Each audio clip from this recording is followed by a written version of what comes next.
yo soy Minerva Contreras, soy ingeniera en biotecnología, trabajando en un doctorado para neurociencias, soy científica. Hola a todos, mi nombre es Mónica Cebes y yo soy médico general. Hoy les vamos a platicar un poquito de la vacuna que se generó para combatir la enfermedad COVID-19. Vamos a hablarles un poquito de cómo es que funciona esta vacuna en nuestro cuerpo y vamos a darles algunos datos que han reportado las farmacéuticas que generaron las dos vacunas que ya están aprobadas por la FDA. Es necesario que sepan que toda la información que vamos a darles es información que ya está publicada. Lo único que queremos hacer es compartir esto y hacerlo un poquito más digerible para entender y para que así ustedes puedan hacer una decisión informada. La idea es combatir toda aquella información errónea que está circulando en las redes. Queremos que se sientan seguras y seguros que esta información que les presentamos es información válida, es información con bases científicas. Por lo tanto, van a encontrar toda la información en la parte de abajo. Si quieren buscar algún artículo del cual les vamos a platicar, todo eso lo pueden encontrar en la parte inferior para resolver más dudas. Ok, primero que nada, para explicarles cómo funciona la vacuna contra COVID-19, tenemos que entender cómo funciona una célula en el cuerpo humano. El cuerpo humano está conformado por trillones de células, o sea, es un número, casi 30 trillones, es un número súper difícil de concebir, pero es importante que sepan que cada célula tiene su función específica, interactúa con otras células en el cuerpo humano y es así como sucede la magia de la biología en nuestro cuerpo y podemos existir y podemos hacer todas las cosas que hacemos. Entonces, antes de explicarles cómo funciona la célula, les quiero dar la introducción del dogma de la biología molecular, que es como las leyes del funcionamiento de la célula más básicos que existen. Tenemos el DNA, que se transcribe a mRNA, M por mensajero, y este se va a traducir a proteína. Un breve recordatorio de su clase de biología en la prepa o en la secundaria. Esta es la célula con su membrana lipídica. Dentro de la célula tenemos el núcleo y dentro del núcleo vive el DNA. El DNA, como les mencioné, se transcribe a mRNA y una vez que está listo, sale del núcleo. Entonces el mRNA vive en el citoplasma de la célula, donde unas maquinitas, que son como unas pequeñas fábricas, van a producir del mRNA proteína. Seguramente ya están súper familiarizados con el virus, con el coronavirus, que tiene un montón de piquitos. Obviamente esto no es a escala, el virus es mucho más pequeño que una célula, pero lo que es importante es saber que estos picos son proteína.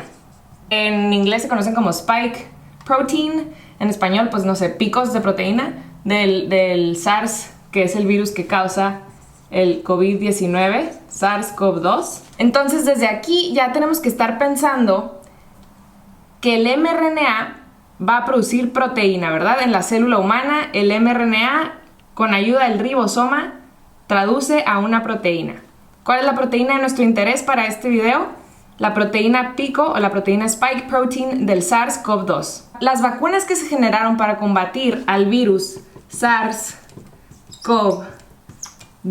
constan de una membrana, una nanopartícula lipídica muy similar a la membrana de la célula. Lo que te inyectan en la vacuna es esto que está aquí, esto que les voy a mostrar. Esto es una nanopartícula lipídica con componentes muy similares a los de la membrana de la célula y dentro de él hay mRNA. Cada mRNA es súper específico y tiene un código muy específico para generar proteínas muy específicas. Entonces, la vacuna contiene el mRNA necesario para producir esta proteína del SARS-CoV-2. Esta proteína solamente, ¿ok?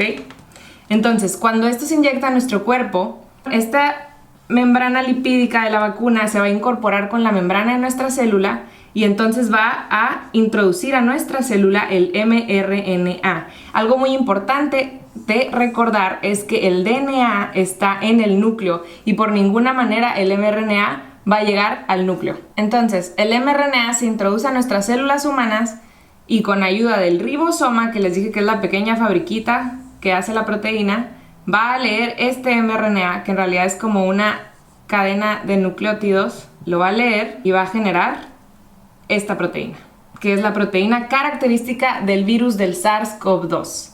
Esta proteína, como tiene componentes para expresarse en la membrana del virus, lo mismo va a hacer en la célula humana y se va a ir a la membrana. Esta proteína que viaja a la membrana celular va a desencadenar una respuesta inmune. ¿Por qué? Porque va a llegar el macrófago, que es una célula muy importante de nuestro sistema inmune, y la va a ver. esta proteína. Y va a decir, esto es algo foráneo, yo no lo conozco. Entonces lo va a tomar y se la va a presentar a una célula T. La célula T lo va a ver y va a decir, definitivamente es algo foráneo, no pertenece a nuestro cuerpo. Entonces, va a eliminar a esta célula que está expresando esta proteína y además le va a hablar a la célula B que le va a decir, te estoy presentando este antígeno que como quien dice es nada más un término científico que dice es algo que no reconozco, es algo foráneo para mi cuerpo, es algo que no pertenece aquí, pero mira, velo. Entonces la célula B va a decir, oh sí, no lo reconozco, es algo extraño, déjame generar un montón de anticuerpos. Y los anticuerpos son los que nos van a proteger de la respuesta viral que pueda tener nuestro cuerpo. ¿Por qué? Porque una vez que el anticuerpo reconoce la presencia de esta proteína que es común para el virus del SARS-CoV-2, va a estar listo para atacarlo, para que no pueda infectar de manera exponencial a todas las células de nuestro cuerpo. Nuestro sistema inmune va a estar listo para decir, ok, ya reconozco este virus, esta parte foránea que no pertenece aquí, déjame la ataco rápidamente, déjame desencadeno toda mi respuesta inmune para eliminarlo. Entonces la célula B ya va a expresar estos anticuerpos que si llegara otra vez el SARS-CoV-2 con sus proteínas pico, que ahora mi célula B ya sabe cómo reconocerlas, la reconoce y dice, hay que eliminarlo. Entonces, básicamente, esta es la respuesta inmune que se va a desencadenar al nosotros recibir la vacuna contra SARS-CoV-2 para evitar desarrollar la enfermedad COVID-19. Quiero volver a mencionar algo súper importante, es que el mRNA está en el citoplasma de la célula y el DNA está en el núcleo de la célula. Por lo tanto, el mRNA que está en estas vacunas no se va a meter al núcleo, no va a configurar de ninguna manera nuestro genoma. Además que el DNA y el mRNA están conformados por distintas bases nucleicas, o sea, hablan como quien dice idiomas distintos. Este es como el que descodifica a que es nuestro genoma. Y bueno, después de la explicación que les acaba de dar Mini acerca de cómo es que funciona la vacuna a nivel celular, es importante que entendamos también cómo se llevan a cabo las fases para crear una vacuna. Es importante entender que estamos en una situación de pandemia, que es una situación de emergencia, o que a diferencia de lo que muchas personas creen, no se saltaron ningún paso a la hora de estar diseñando las vacunas para esta enfermedad. Simplemente se aceleró el proceso y se aseguró de que fuera lo más eficaz y lo más rápido posible. Es importante conocer las fases, que son la fase preclínica, la fase 1, fase 2, fase 3 y por último tiene que recibir aprobación por parte de la FDA, que nosotros que estamos en Estados Unidos son la agencia que se encarga de asegurarse que todo esto sea un proceso completo y que sea un proceso que vaya a ser seguro para los humanos que están recibiendo la vacuna. Bueno, vamos a empezar con la fase preclínica. En este caso se realizó la administración de la vacuna en animales, en este caso fueron ratoncitos. Es importante hablar de efectos adversos, ya que se puede tratar de un simple rash hasta un evento fatal como pues puede ser la muerte, ¿no? Es por eso que se inician todos estos pasos tratando en animales. Posteriormente se mide la eficacia.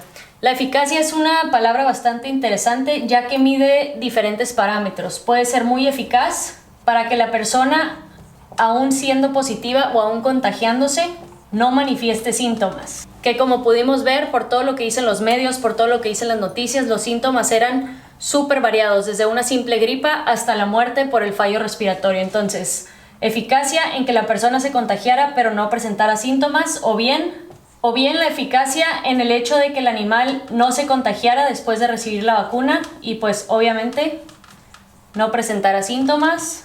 Por último, administraban al animal el virus. Una vez que se inyectaba el virus, pero que los animalitos ya estaban inyectados, se medía qué tantos animales salían contagiados o cuál era el porcentaje de los animales que no se contagiaban después de recibir la vacuna. Esto es muy importante porque si no había resultados favorables en este paso, no tiene caso obviamente pasar a los exámenes o a los estudios en humanos. La primera fase se realiza en humanos. Aquí es importante saber que las personas que entraban en estos estudios, pues obviamente era un grupo muy pequeño de personas, entre 10 a 100 personas. Es importante tener en cuenta que estas personas debían ser personas saludables, es decir, que no tuvieran ninguna comorbilidad. Esto con la finalidad de primero estudiar sus resultados en personas sanas sin tener que estarse preocupando por cualquier otra enfermedad que pudiese venir a empeorar los efectos secundarios o adversos que no estaban buscando los que estaban administrando la vacuna. Una vez vacunados, también se vigilaban los efectos adversos. Y por último, en la fase 1 se verifica la dosis máxima, es decir, la dosis máxima tolerable y la dosis mínima para la producción de anticuerpos o para que pueda haber una respuesta positiva o una respuesta favorable del sistema inmune. Posteriormente pasamos a la fase 2. Obviamente esta fase también se realiza en humanos, aunque la prueba a la que se le administra la vacuna es un poco más grande. Esta va entre 100 personas hasta 1000 personas. Aquí es importante considerar la demografía, donde vamos a tener una amplia representación, es decir, que se va a vacunar a personas de más de una raza. Posteriormente también se miden los efectos secundarios en esta población y se administra o se asegura de administrarse una dosis efectiva, la dosis efectiva que se descubrió en el paso anterior que era eficaz para poder provocar la producción de anticuerpos y una respuesta inmune favorable. Posteriormente la fase 3, que también se realiza en humanos, esto se hace en una población muchísimo más grande que las primeras dos fases. En este caso se habla de entre 1000 hasta 10,000 personas, aunque las vacunas de las que les vamos a platicar utilizaron muchas más de 10,000 personas, que eso también debería de servir para darnos un poquito más de tranquilidad en el hecho de saber que sí se estudió bien, que sí se administró a las personas suficientes para poder obtener datos seguros y datos confiables. Aquí es importante también que los factores demográficos, tanto la raza como la edad y comorbilidades, estaban también incluidas en esta gama de personas, es decir, personas de diferente raza, personas de la tercera edad, personas de mediana edad, adultos jóvenes fueron incluidos en estos estudios.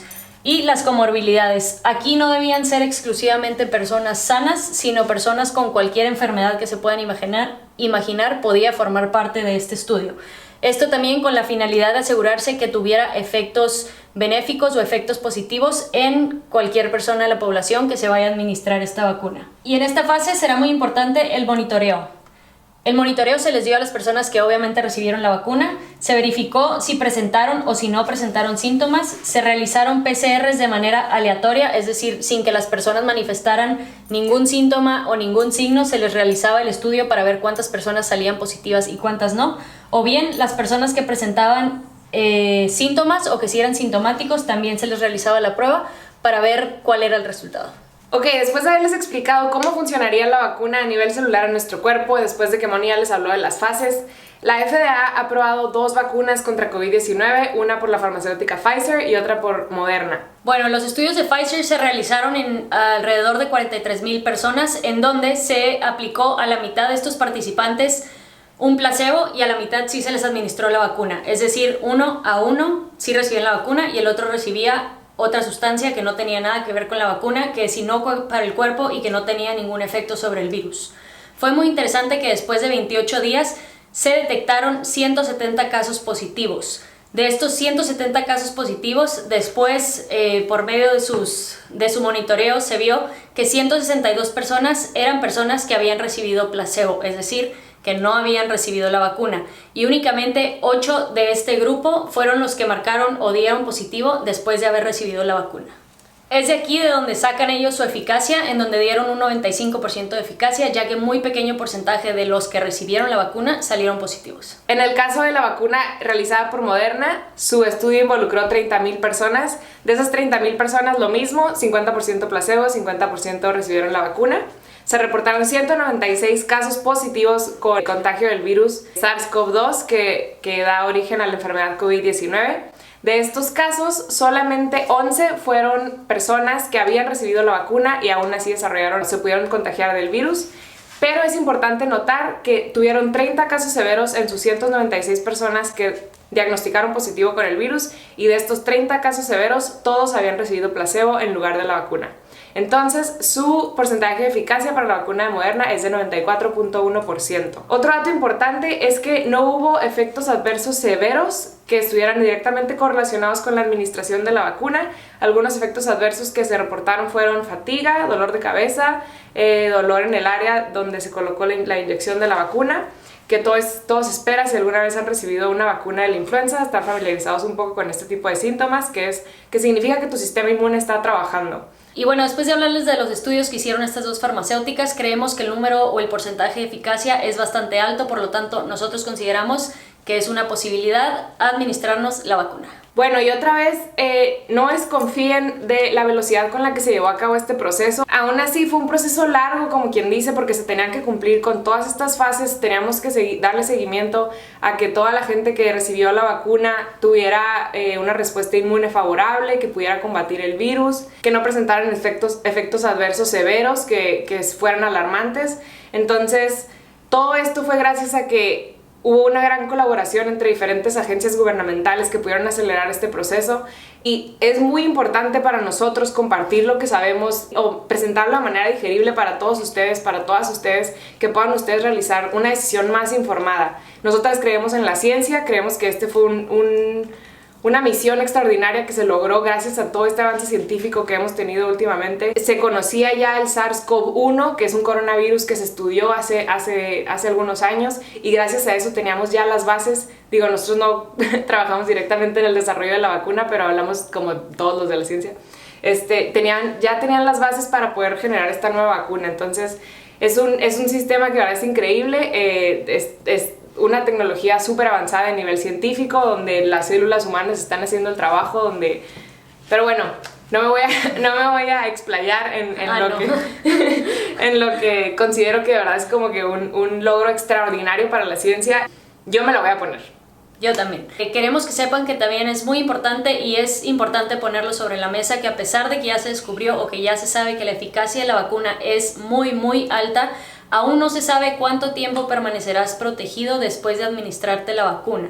Se habla ahorita de una cuestión que es posible de meses, que puede ser que necesitemos refuerzos en quizá meses, quizás años, pero es importante irnos paso a paso, tener un poco de paciencia con todo esto. Con esta nueva tecnología estamos muy acostumbrados a recibir la información ya, de rápido, así sencillito, pidiéndole a Google. Pero es importante saber que aún no sabemos cuánto tiempo estaremos protegidos, a pesar de que seamos fieles creyentes de la ciencia y que nosotras sí vayamos a aplicárnoslas. Es algo que queda todavía pendiente y que pues no podemos darles respuesta aún. Y bueno, esperamos que la información que les hayamos presentado les haya inspirado un poco para informarse más sobre la vacuna, sobre toda esta información que está disponible para todos nosotros, con bases científicas, con evidencia, con fuentes confiables, y no le crean todos esos posts de Facebook que lo único que quieren es alarmar. Y bueno, como Mini ya les explicó cómo funciona la célula, olvídense que les va a cambiar el DNA. No se puede, no lo va a cambiar, no va a pasar nada. Ustedes tranquilos con su DNA, no pasa nada. En la cuestión de las fases de las vacunas ya se las pueden explicar a sus familiares. Si algo queremos que saquen de este video es que sea informativo, que sea educativo, y que puedan ustedes ayudarnos a compartir toda esta información para aclarar dudas. Por favor, compártanlo. Si les gustó este video, denle like. Si no les gustó, no le den like. Pero como ya mencionó Mini, por favor, lean los estudios antes de estar compartiendo información. Si les gustaría que hiciéramos un video contestando preguntas frecuentes acerca de la vacuna, lo haremos con mucho gusto. Dejen sus preguntas aquí abajo en los comentarios, mándenos un mensaje y con mucho gusto lo planeamos. Obviamente no nos queríamos extender para que este video durara muchísimo, queríamos dar las bases fundamentales para poder hablar un poquito más a detalle de la vacuna. Como ya saben, nos encanta hacer videos de ciencia, entonces aquí estamos. Cualquier cosa, déjenos en los comentarios y con mucho gusto lo consideramos. Un saludo, cuídense mucho y lean fuentes confiables. Bye.